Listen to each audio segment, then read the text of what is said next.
வணக்கம். மூணாறில் அறிவிப்பு இல்லாத டிவைடரில் இடித்து 2 வாகனங்கள் விபத்திற்குள்ளானது. மூணாறில் அறிவிப்பு பலகைகள் இல்லாமல் அமைக்கப்பட்டுள்ள சாலை தடுப்புகளில் வாகனங்கள் மோதும் சம்பவங்கள் தொடர்ந்தும் அதிகரித்து வரும் நிலையில் இன்று இரவு 2 வாகனங்கள் தொடர் விபத்திற்குள்ளானது.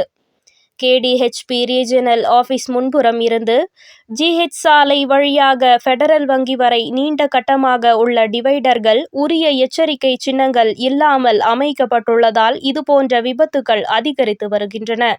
இந்நிலையில் இன்று இரவு சுற்றுலா பயணிகள் சென்ற வாகனம் ஒன்று 1ஆம் நம்பர் கடை என அழைக்கப்படும் பகுதியில் உள்ள டிவைடரில் மோதியது. அதனைத் தொடர்ந்து இன்னொரு கார் INTUC அலுவலகத்தின் அருகே உள்ள டிவைடரில் மோதியது.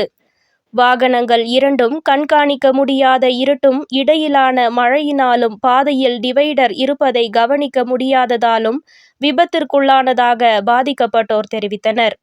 சம்பவ இடத்தில் எந்தவித அறிவிப்பு பலகைகளும் இல்லாததுடன் டிவைடர்கள் போக்குவரத்திற்கு பெரும் இடையூறாகவும் விபத்துகளுக்கான முக்கிய காரணமாகவும் மாறியுள்ளதாக அவர்கள் குற்றம் சாட்டினர். அதிர்ஷ்டவசமாக இந்த விபத்தில் யாருக்கும் தீவிரமான காயங்கள் ஏற்படவில்லை என்றாலும் 2 வாகனங்களும் முன்பக்கமும் அடிப்பகுதியும் கடுமையாக சேதமடைந்தன. வாகனங்களை அருகிலுள்ள கடைகளின் உரிமையாளர்களும் பொதுமக்களும் இணைந்து மீட்டனர்.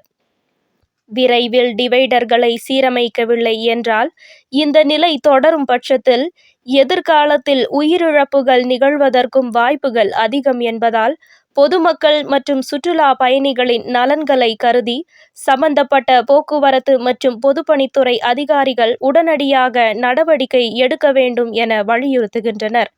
டிவைடர்கள் சீரமைக்கப்பட வேண்டும், எச்சரிக்கை பலகைகள் அவசியம் நிறுவப்பட வேண்டும் என்பதே இப்போது அனைவரது கோரிக்கையாக மாறியுள்ளது. மூணார் KL68 நியூஸிற்காக உங்கள் ஸ்னேகா.